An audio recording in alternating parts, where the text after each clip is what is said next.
साल 1542। रेगिस्तान के बीच स्थित उमरकोट का दुर्ग। चारों ओर अनिश्चितता, संघर्ष और निर्वासन का साया।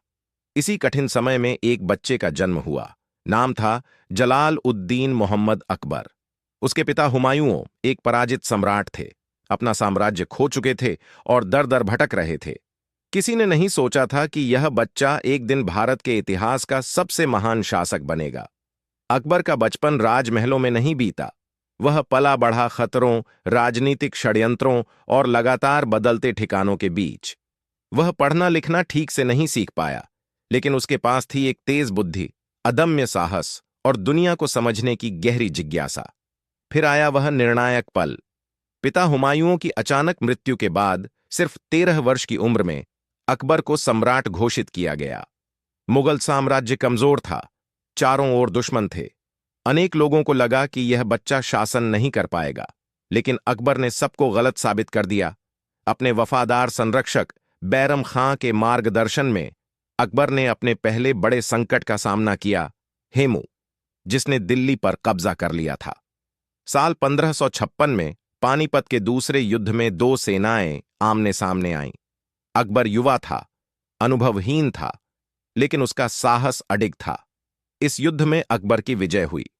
मुगल सिंहासन पुनः स्थापित हुआ और यहीं से उसके वास्तविक शासन की शुरुआत हुई। जैसे जैसे अकबर बड़ा हुआ, उसने साम्राज्य की पूरी बागडोर अपने हाथों में ले ली। वह समझ चुका था कि केवल तलवार से साम्राज्य नहीं टिकते, उन्हें जोड़ने के लिए समझ और एकता चाहिए। उसने युद्ध भी किए और कूटनीति भी अपनाई।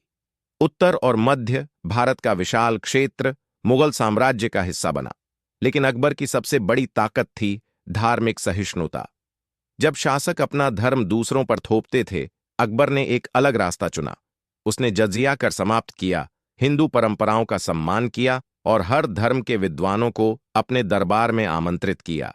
फतेहपुर सीकरी में उसने बनवाया इबादत खाना, जहां हिंदू, मुस्लिम, ईसाई, जैन और पारसी विद्वान आपस में संवाद करते थे। अकबर ध्यान से सुनता था, प्रश्न करता था और सीखता था। वह मानता था कि सत्य के कई मार्ग होते हैं, सिर्फ एक नहीं। अकबर ने राजपूतों से वैवाहिक संबंध बनाकर सम्मान और विश्वास की नींव रखी।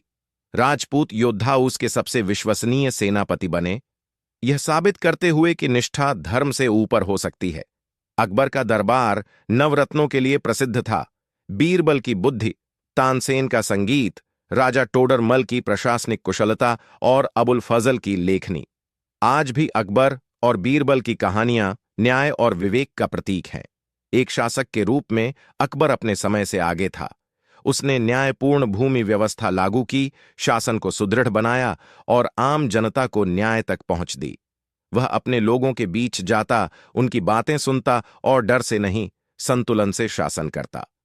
साल 1605 में अकबर का देहांत हुआ, लेकिन वह एक कमजोर राज्य को एक मजबूत, एकजुट साम्राज्य में बदल चुका था। उससे भी बढ़कर वह एक विचार छोड़ गया कि सच्ची महानता विजय में नहीं, करुणा और समझ में होती है। इतिहास उसे सिर्फ एक विजेता के रूप में नहीं, बल्कि अकबर महान के रूप में याद करता है।